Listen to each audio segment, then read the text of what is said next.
Hey, what's up you guys, Pacific here. Today I'm bringing you guys an in-depth guide on how to breed competitive Pokemon in Pokemon Sword and Shield. The first thing you're going to want to do is catch a very good Ditto. Now, if you've beaten the game and you have access to the Lake of Outrage, you can find a Ditto about 10% of the time, but it's not going to have very good IVs. So what you want to do instead is fly over to the nursery in the bridge field, hop on your bike, go straight a little bit, head right, go past this first den next to the trees. You want to go to the den in the corner here next to the rocks. So we'll get off our bike, get right up to the den here, we'll press save, and we're going to make sure that our text speed is set to slow. If it wasn't set to slow, set it to slow and then save again. We'll confirm the slow text speed. We'll save again. Okay, now we're saved at the den with the slow text speed settings. Now you're going to throw a wishing piece into the den. If the den is pink, quit. If the den is purple, stay here.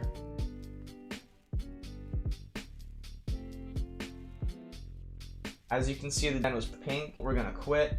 The reason why we want it to be purple instead of pink is because a purple beam indicates a 100% chance for a Ditto.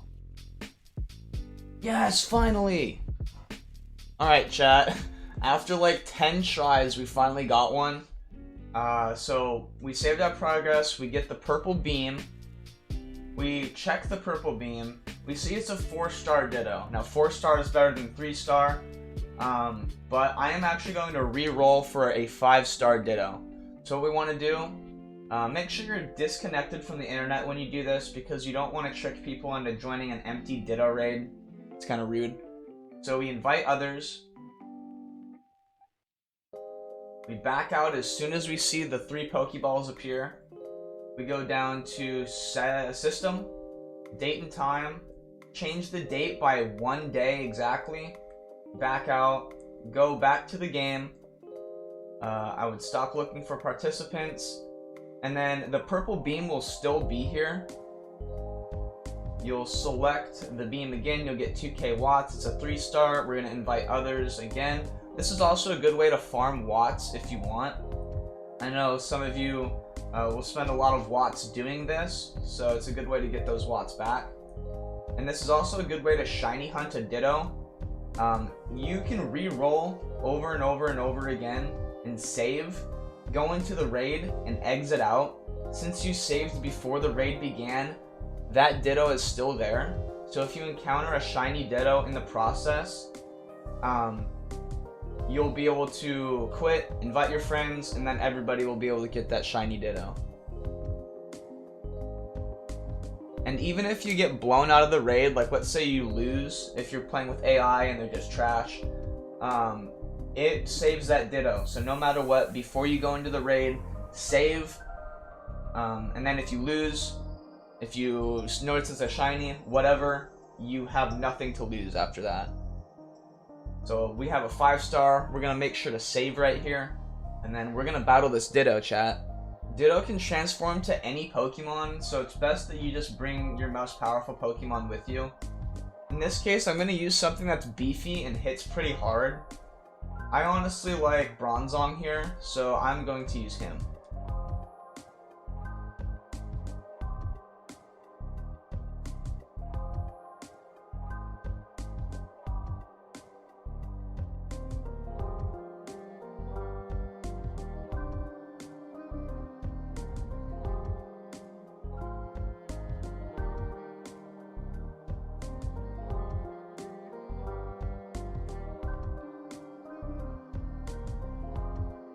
Alright, chat.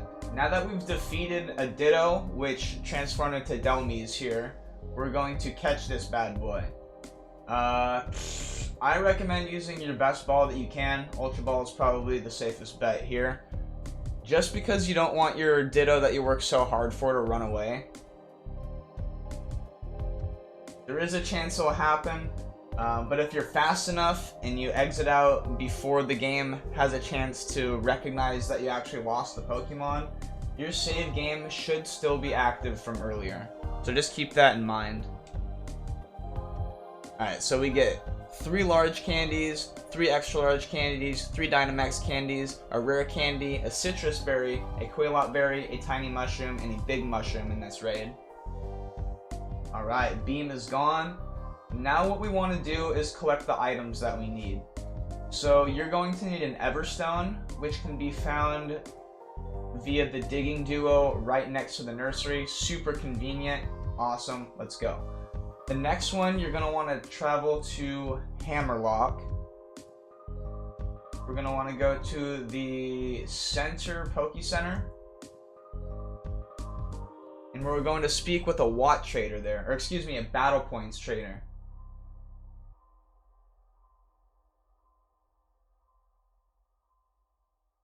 Walk over to the right, talk to you. Welcome to the Battle Point shop. How may I help you? We want to get the Destiny Knot, chat. The Destiny Knot will make your Pokemon split 5 EVs between each other. And with your Ditto having 4, 5, or 6 best IVs, it will give you your highest chance to breed the Pokemon that you want. I already have a Destiny Knot. It doesn't really hurt to have multiple. Later, for training your Pokemon for competitive, you're going to need these power accessories. I'll make a video on that separately. Now that you have the items that you want to breed with, you're going to want to select the Pokemon that you want to breed with. We have a Ditto, we have a Destiny Knot, and we have an Everstone. You're probably thinking, well, what does the Everstone do, Pat? If you have a Pokemon with a good nature that you want to pass down, but bad stats, give that Pokemon the Everstone. A good way to remember it is that I want to keep this nature forever stone, and it's your destiny not to be good. I know it's kind of funny, it's your destiny to be good. It's your destiny not, that's the item. So we'll fly over to the nursery again. Perfect. And we'll select the Pokemon that we want to breed. Alright, for the sake of this video and for competitive breeding, because I need a Mudsdale in my team, I'm going to select Mudsdale, move out Cloyster, and then what we're going to do is we're going to check Mudsdale's base stats. The best way to do this is to go to PokemonDB.net and type in the Pokemon that you want to breed, check the base stats, and then breed it accordingly to whatever those stats are. Once you figure out what stats you want your Pokemon to have and what nature you want your Pokemon to have, you'll check and see if your Pokemon has that nature. We wanted Mudsdale's attack to be very good, and either its special attack or its speed to be very bad. Blue means bad, red means good. So his defense, if we wanted to make a defense build for a Mudsdale, is okay. It's one of his better stats, but we definitely don't want that attack to be blue. Therefore, we're not going to give this Mudsdale the Everstone, but we're still going to give the Ditto a Destiny Knot. Perfect. Now that your Pokemon are in the daycare, you can ride around and wait for some egg cycles to complete. Egg cycles will complete faster if you have the Oval Charm, which can be found in Sirechester, and I can make a separate video on that as well. Who's that Pokemon? It's Pikachu! It's Mudspray. Alright, let's do a little bit of recap. You have a Ditto with Destiny Knot.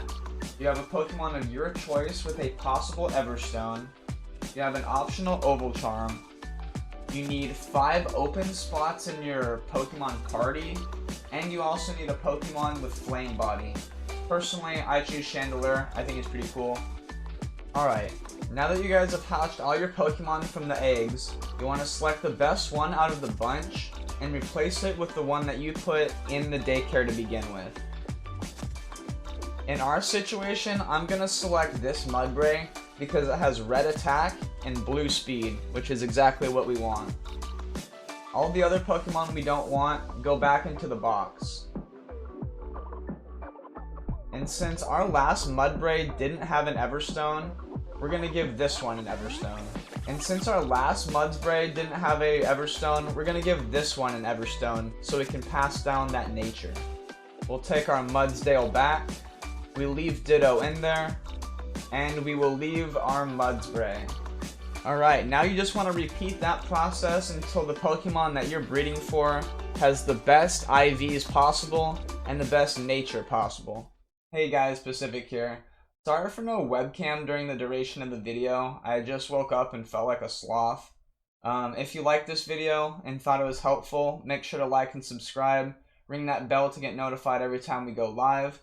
We also go live on Twitch at twitch.tv/PACD. PACD every day, Monday through Saturday, 3 p.m. to 9 p.m. Pacific Standard Time.